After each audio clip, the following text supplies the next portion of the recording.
Hello students, metallurgy में आपको करा रहा था और मेटलर्जी में मैंने आपको कुछ टर्म्स लास्ट लेक्चर में बताई थी और उससे रिलेटेड कैसे हम किसी और में से मेटल को एक्सट्रैक्ट करेंगे उसके बेसिक रूल्स बताए थे, जैसे क्रशिंग, ग्राइंडिंग, कंसंट्रेशन, बेनिफिकेशन। और उसमें मैंने आपको बताया था कि जो बेनिफिकेशन होता है इसमें आपको ओर्स के साथ जो इंप्योरिटी है उसको अलग कराना होता है और उसके लिए हम फिजिकल और केमिकल दो मेथड का इस्तेमाल कर सकते हैं। इनमें से मैं आपको एक मेथड जो है वो मैं करा चुका था, दैट इज लेविगेशन, जिसको हम ग्रेविटी सेपरेशन भी बोलते हैं, हाइड्रोलिटिक वॉशिंग भी बोलते हैं। ठीक है, रैंप के थ्रू मैंने आपको करवाया था डायग्राम से। सेकंड मेथड है magnetic separation, third is flotation. These are physical method. और केमिकल में सिर्फ एक मेथड है, दैट इज लीचिंग। ये मैं आज आपको करवाऊंगा। सो हम कंसंट्रेशन और बेनिफिकेशन को फिनिश करेंगे ultimately. So now I am starting the magnetic separation. Magnetic separation से हम कैसे इंप्योरिटीज को सेपरेट करते हैं वो आप देखिए। तो देखो, बेसिकली नाम से ही पता लग रहा है मैग्नेटिक सेपरेशन, दैट मीन्स आपको मैग्नेट का इस्तेमाल करना है। मैग्नेट क्या करता है, जैसे आयरन है आपके पास, तो मैग्नेट जो होता है वो आयरन को अपनी तरफ अट्रैक्ट कर लेता है। सो इसी प्रॉपर्टी का बेसिकली हमें यूज करना है।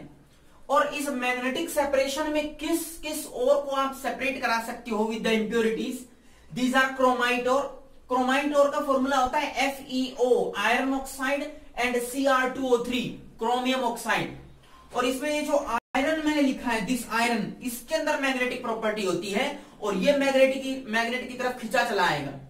दूसरा is second one is magnetite ore. इसका फॉर्मूला होता है Fe3O4, इसमें भी आयरन है जिसके अंदर मैग्नेटिक प्रॉपर्टी मिलती है। Pyrolusite ore which is MnO2, manganese oxide है ये, इसके अंदर भी मैग्नेटिक प्रॉपर्टी है। And the last one is wolframite ore, जिसके अंदर आयरन भी होता है, and this is W for the tungsten. ठीक है, सो बेसिकली ये तो 3-4 मैंने और लिखे हैं। These are separated from the impurities with the help of magnetic separation, क्योंकि मैग्नेटिक प्रॉपर्टी होती है इनमें। अब देखो, मैंने इसका डायग्राम से आपको समझाने की कोशिश की है कि ये एक सर्कुलर आपको रोटेटिंग व्हील दिख रहा है, जिसको मैंने नाम दिया है which is known as magnetic roller. इसको मैग्नेटिक रोलर क्यों बोला है, क्योंकि ये जो पोर्शन है और इस पोर्शन में जो मैंने ग्रीन कलर का शेड बनाया हुआ है, this green colour shade is made up of iron. ये जो ग्रीन कलर का शेड है ना, this is made up of iron, और यही मैग्नेट का काम करता है। मैग्नेट इससे बना है, ठीक है, मैग्नेट से बना है। और इस पूरे के पूरे रोलर में यही पोर्शन ऐसा है जो मैग्नेटिक है। यहां से ऊपर देखो, मैंने ऊपर से ओर डाला है। ये जो ओर है बेसिकली इन चारों ओरों में से मैंने कोई एक ओर लिया है, ठीक है, जो कि मैग्नेटिक ओर है, और in powdered form, in the form of powder लिया है। अब देखो, मैंने जो ग्रीन कलर में आपको दिखाया है, this green colour is for the metal ore. और ये जो ब्लू कलर है, ये जो ब्लू कलर है, this blue colour is for the impurity. ये किसके लिए है? इंप्योरिटी। तो देखो, ऊपर से जो मैंने फनल लगाई है इसके अंदर ग्रीन कलर भी है और ब्लू कलर भी है। इसका मतलब वहां से जो ओर आ रहा है ऊपर से, उसमें आपके पास इंप्योरिटी भी प्रेजेंट है और मेटल का ओर भी प्रेजेंट है। जब दोनों नीचे आएंगे, मैग्नेटिक रोलर के थ्रू जाएंगे, तो देखो यहां से ये जो मैग्नेट लगा हुआ है ग्रीन कलर का, ये क्या करेगा, जो मैग्नेटिक ओर होंगे लाइक आयरन जिसमें है, उसको अपनी तरफ अट्रैक्ट कर लेगा। और जो ही अट्रैक्ट करेगा तो जो ग्रीन कलर के आपको पार्टिकल या डॉट्स दिख रहे हैं, दीज आर मैग्नेटिक पार्टिकल्स। ये आपके पास मैग्नेटिक पार्टिकल्स हैं और ये मैग्नेटिक पार्टिकल्स इस मैग्नेट से चिपक जाएंगे और यहां नीचे की तरफ आ जाएंगे, जहां पर बीकर रखा हुआ है, which is beaker number B। ठीक है, मैग्नेट सिर्फ यहीं तक है, इससे आगे मैग्नेट नहीं है। जो ही ये पार्टिकल, मैग्नेटिक पार्टिकल और के पार्टिकल यहां तक आएंगे मैग्नेट तक, इसके साथ चिपक के आगे नहीं जा पाएंगे, क्योंकि आगे मैग्नेट नहीं है। ड्यू टू ग्रेविटी इस B बीकर में वो गिर जाएंगे। सो ये जो बीकर B बनाया है, दिस कंटेन मैग्नेटिक ओर है इसमें, और पार्टिकल्स। और बच गया ये बीकर A। इसमें देखो क्या है, दिस कंटेन्स द इंप्योरिटी। इसके अंदर ब्लू कलर की इंप्योरिटी है। क्यों? क्योंकि इंप्योरिटी जो है वो मैग्नेट की तरफ अट्रैक्ट नहीं होगी और ग्रेविटी की वजह से डायरेक्ट इसके ऊपर से नीचे गिर जाएगी in the beaker A. This is impurity, ये आपके पास इंप्योरिटी आ जाएगी। तो देखो इस मेथड से मैग्नेट की सहायता से आपने मैग्नेटिक ओर्स को, लाइक आयरन ओर हैं जैसे क्रोमाइट और मैग्नेटाइट और पायरोल्यूसाइट और वेल्फॉर्माइट और, जिसके अंदर आयरन और मैग्नीज जैसे मैग्नेटिक पार्टिकल है, उनको आपने सेपरेट किया from the impurity. So it was the second method, which is magnetic separation. Now I will start the third method, which is known as a froth flotation. तो मैं start करता हूं, इसको आप डायग्राम बना सकते हो, ठीक है। Now I will start the third method, which is a physical method of concentration or beneficiation, known as froth flotation. So let us start third method, that is froth flotation.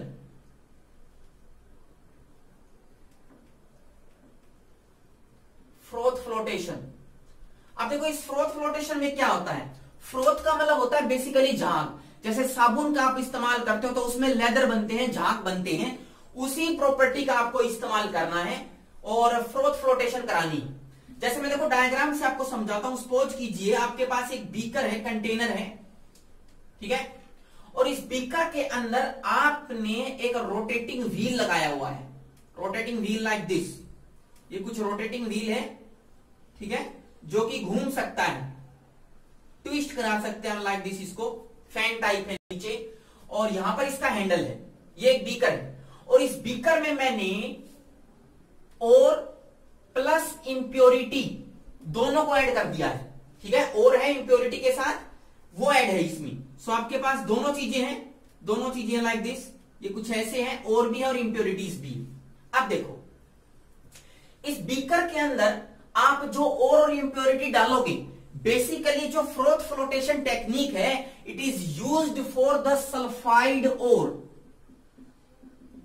Sulphide ore के लिए इस्तेमाल करते हैं। Sulphide ओर कौन कौन से हो सकते हैं, जैसे पीबीएस, लेड सल्फाइड, जिसको आप गैलेना भी बोलते हो, गैलेना, जेडएनएस, जिंक सल्फाइड, जिसको आप जिंक ब्लेंड भी बोलते हो, it is known as zinc blende. Iron sulphide, FeS2, iron का पाइराइट है ये, this is the pyrite of iron, pyrite, iron pyrite, ठीक है। एक और इस्तेमाल कर लो जैसे CuFeS2, दिस इज कॉपर पाइराइट, कॉपर पाइराइट है ये। सो ऐसे और जिनके लास्ट में सल्फाइड है, सल्फर है, उसको आप फ्रोथ फ्लोटेशन में इस्तेमाल करते हो, फ्रोथ फ्लोटेशन टेक्निक का इस्तेमाल करते हो सेपरेट करने के लिए, ठीक है। अब देखो ये जो बीकर है, इस बीकर में आप दो चीजें लेते हो। First one is known as water, एक तो आपको वाटर लेना है और दूसरा आपको ऑयल लेना है, ऑयल। अब देखो क्यों, वाटर तो कैसा होता है, पोलर, ठीक है, पोलर चीज को डिसोल्व करेगा। अब ऑयल क्या है, non polar, it will dissolve non polar. और ऑयल भी कौन कौन से लेते हो आप, पाइन ऑयल, पाइन ऑयल, ठीक है, एक प्लांट का नाम है pine. Second one is eucalyptus, eucalyptus oil. इन दोनों ऑयल में से किसी का भी इस्तेमाल कर सकते हो। अब देखो इस फ्रोथ फ्लोटेशन टेक्निक का प्रिंसिपल क्या है, बेसिक क्या है।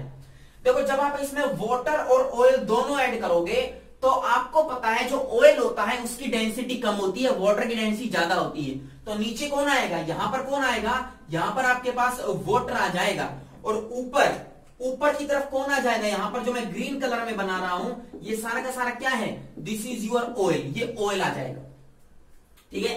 अब आपको इस बीकर में ऊपर से और डालना है। जब आप और डालोगे तो उसमें इंप्योरिटी भी है और ये सल्फाइड्स भी हैं, like PbS, ZnS, iron sulphide, copper iron sulphide, ये सारे के सारे प्रेजेंट है अलोंग विद इंप्योरिटी। तो इसका बेसिक प्रिंसिपल ये है कि जो वाटर होता है, वाटर है, ये किसको डिसोल्व करेगा, water will dissolve impurities, impurity.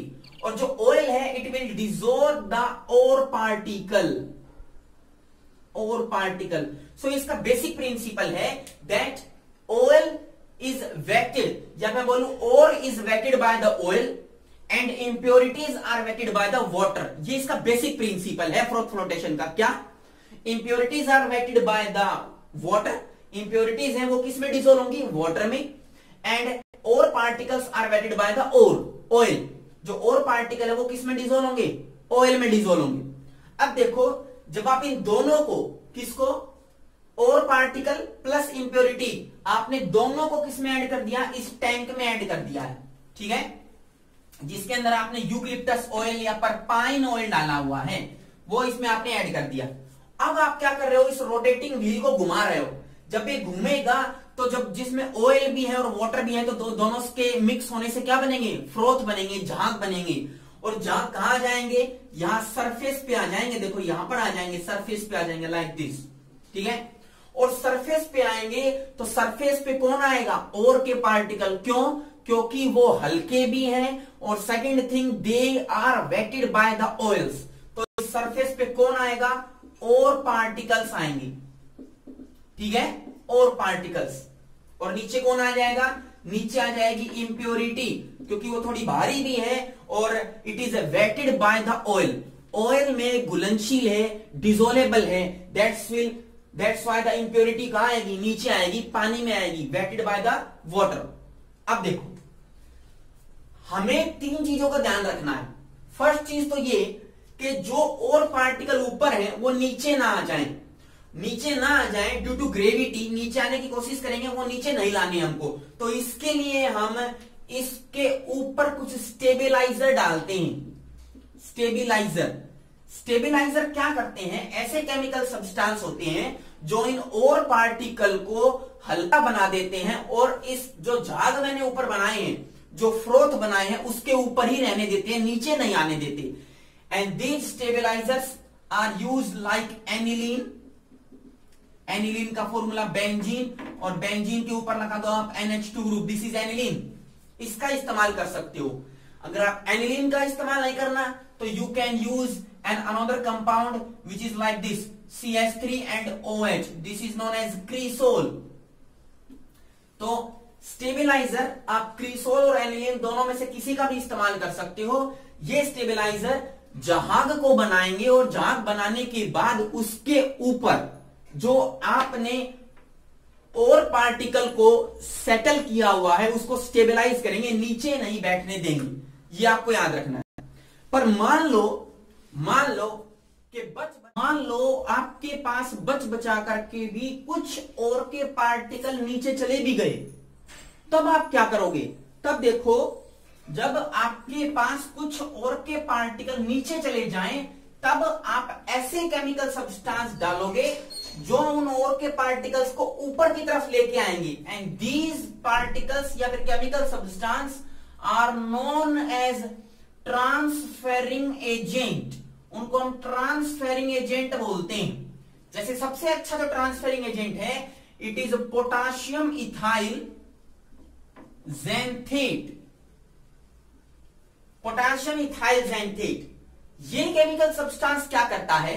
अगर कोई और का पार्टिकल फ्रोथ से नीचे आ गया, बॉटम में आ गया, तो ये इथाइल ज़ैंथेट जो ही हम इसके अंदर बीकर में डालेंगे, उस और के पार्टिकल को और हल्का बना देगा और अपने साथ ऊपर ले आएगा उसको, ठीक है। सो बेसिकली ट्रांसफरिंग एजेंट है, क्योंकि वाटर के अंदर अगर कोई और का पार्टिकल गलती से चला भी गया तो उसको ट्रांसफर करके वापस ऊपर ऑयल में ले आएगा, फ्रोथ के पोर्शन में ले आएगा, झाग वाले पोर्शन में ले आएगा। And that's why this is known as transferring agent. So आप में दो तीन चीजें याद रखनी है। सबसे पहले इसमें ट्रांसफरिंग एजेंट कौन सा है, स्टेबिलाईजिंग एजेंट कौन सा है। अब देखो, एक क्वेश्चन बहुत इंपॉर्टेंट इसमें आता है, वो क्वेश्चन मैं आपको कराता हूं। देखो कैसे। सपोज करो कि आपके पास दो प्रकार के ओर हैं, एक साथ ओर हैं, जैसे कि से एक तो पीबीएस और दूसरा जेडएनएस, दोनों के दोनों एक साथ प्रेजेंट हैं, ठीक है। समझ में आ रही मैं क्या कह रहा हूं? जेडएनएस और पीबीएस, जिंक ब्लेंड और गैलेना, दोनों एक साथ प्रेजेंट हैं। जब आप इसको फ्रोथ फ्लोटेशन से सेपरेट करोगे तो इंप्योरिटी तो नीचे बैठ जाएगी, वाटर में सोल्यूबल है, पर ये दोनों के जो सल्फाइड ओर हैं, they are wetted by the oils, और कहां रह जाएंगे? ऊपर रह जाएंगी, फ्रोथ में रह जाएंगी, पर मेरे को इनमें से कोई एक चाहिए, दूसरा नहीं चाहिए। तब क्या करें? सपोज कीजिए मेरे को इनमें से सिर्फ पीबीएस चाहिए ऊपर, मेरे को लेड सेपरेट कराना है, लेड मेटल को एक्सट्रैक्ट कराना है, जिंक मेरे को नहीं चाहिए। तब मैं क्या करूं? पर मेरे पास दोनों ही प्रेजेंट हैं, तो झाग तो दोनों के ही बनेंगे। तो इसका मतलब मेरे को ऊपर से कुछ ऐसे केमिकल सब्सटेंस ऐड कराने पड़ेंगे जो क्या करें, जिंक सल्फाइड से कंबाइन करें, और जिंक सल्फाइड से कंबाइन करने के बाद इतने भारी हो जाएं कि वो अल्टीमेटली जिंक सल्फाइड को लेकर के नीचे चले जाएं। अब ऊपर कौन बचेगा? सिर्फ पीबीएस, लेड सल्फाइड, और हम उससे लेड निकाल लेंगे। सो बेसिकली अगर आपके पास दो या दो से ज्यादा सल्फाइड और प्रेजेंट हो इन फ्रोथ ऊपर झाग में, तो उसके अंदर आप कुछ केमिकल सब्सटेंस डालते हो, like NaCN sodium cyanide and KCN potassium cyanide, and these chemical substance are known as depressant. इनको हम डिप्रेसेंट बोलते हैं क्योंकि वो किसी एक पर्टिकुलर सल्फाइड और से कंबाइन करेंगे और उसको भारी बना देंगे और उसको नीचे बैठा देंगे। जैसे देखो, सपोज करो मैं NaCl as a depressant use कर रहा हूं और मेरे पास ऊपर जो झाग बना हुआ है वो दोनों का है, पीबीएस और ZnS। जो ही मैं ऊपर से डिप्रेसेंट डालूंगा, it will combine with the ZnS। Zinc sulphide से ये NaCN कंबाइन करता है, ठीक है, and it will form a compound which is known as Na2Zn Cn to the power 4 like this, and along with this Na2 as a sodium sulfide is formed। ठीक है, आप इसको बैलेंस कर सकते हो, लाइक दिस इज 4। ठीक है, तो देखो इस बेसिक प्रोसेस में मैंने क्या किया, जिंक सल्फाइड जो था वो किसके साथ था? पीबीएस के साथ। मेरे को सिर्फ पीबी चाहिए, तो जिंक सल्फाइड को नीचे बैठाना पड़ेगा। मैंने इसमें डिप्रेसेंट डाला, डिप्रेसेंट है NaCN, जो ही कंबाइन करेगा ये कंपाउंड बनाएगा। इसका IUPAC नेम देखो क्या है, कोऑर्डिनेशन कंपाउंड है ये, और भारी हो गया, बहुत भारी हो गया तो अल्टीमेटली नीचे बैठ जाएगा। आपके पास सिर्फ पीबीएस बच गया। इसका नाम देखो क्या है, इट इज सोडियम, सोडियम 4 बार साइनाइड है, tetra CNO for the cyanide, zincate, और ऑक्सीडेशन स्टेट आएगी +2। ये इसका IUPAC नेम है। कोऑर्डिनेशन केमिस्ट्री जब मैं कराऊंगा तब आपको इसको अच्छे से कराऊंगा। क्या नाम है? Sodium tetra CNO zincate, second is the oxidation state, Roman word में लिखते हैं। तो ये भारी हो गया और भारी होने के बाद ये नीचे बैठ जाएगा।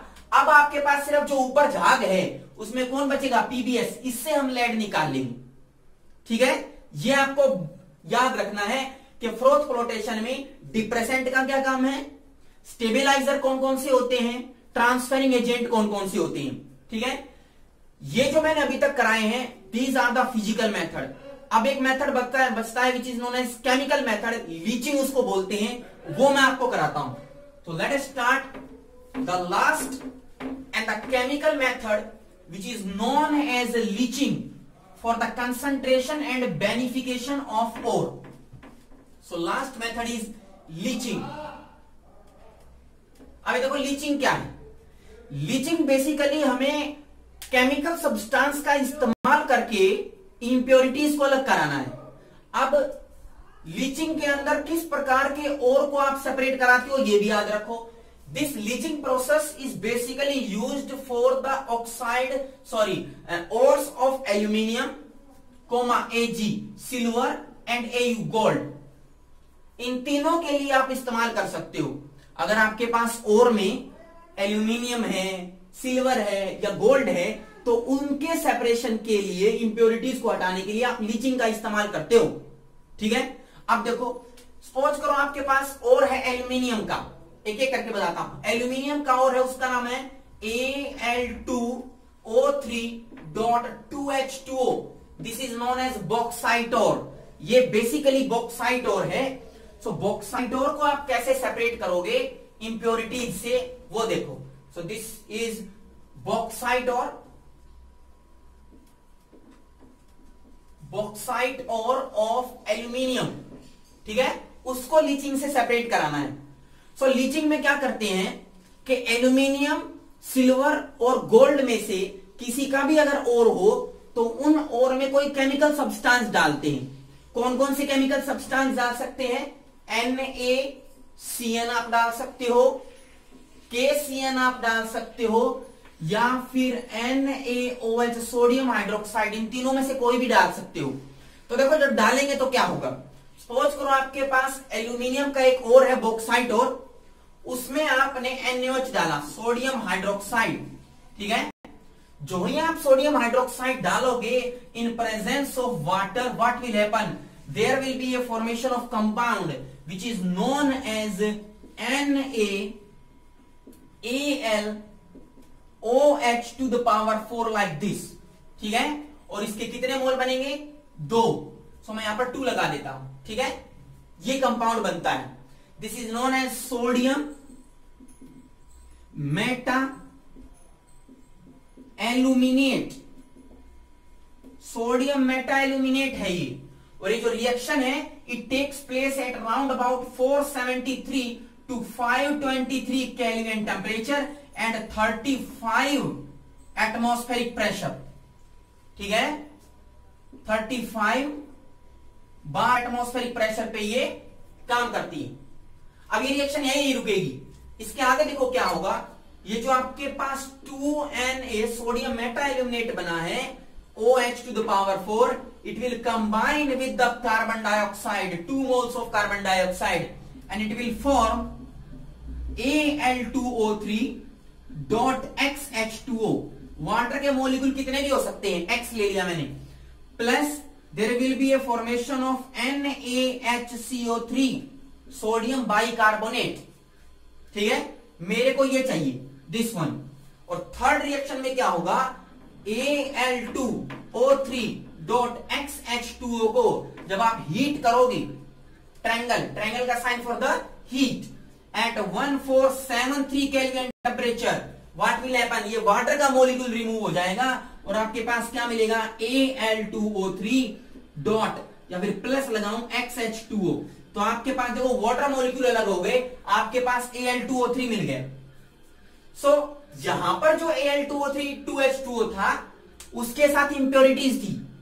अब मैंने उसको इस NaOH सोडियम हाइड्रोक्साइड से रिएक्ट कराया तो आपके पास सोडियम मेटा एल्यूमिनेट बना। उसके बाद मैंने उसको वाटर से कराया, Al2O3 डॉट XH2O बना, और बाद में हीटिंग कराने पे Al2O3 बना। सो ये जो Al2O3 आपको लास्ट में मिला है इसमें किसी भी प्रकार की इंप्योरिटीज नहीं है, ठीक है। सो केमिकल मेथड से मैंने एल्यूमिनियम के ऑक्साइड को अलग कर लिया।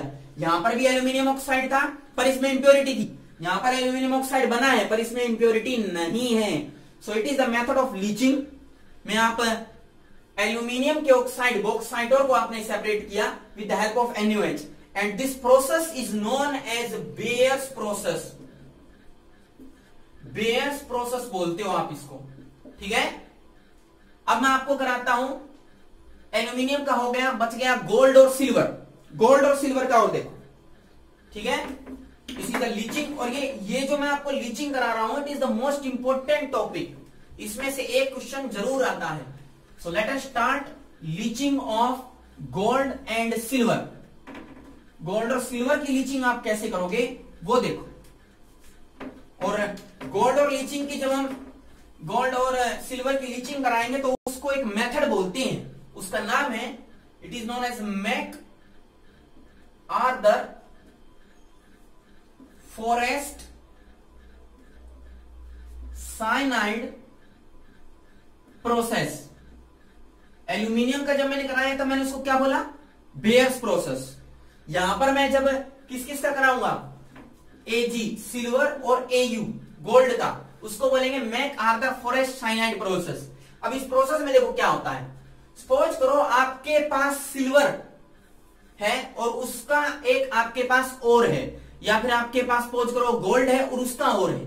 तो देखो कैसे आप इसको रिएक्शन कराओगे। आपके पास Ag है सिल्वर प्लस उसको रिएक्शन कराना है, सपोज करो मैंने कराया NaCN के साथ sodium cyanide, and in this process आप क्या यूज करोगे, water and oxygen plus oxygen, ये आपको इस्तेमाल करना है, ठीक है।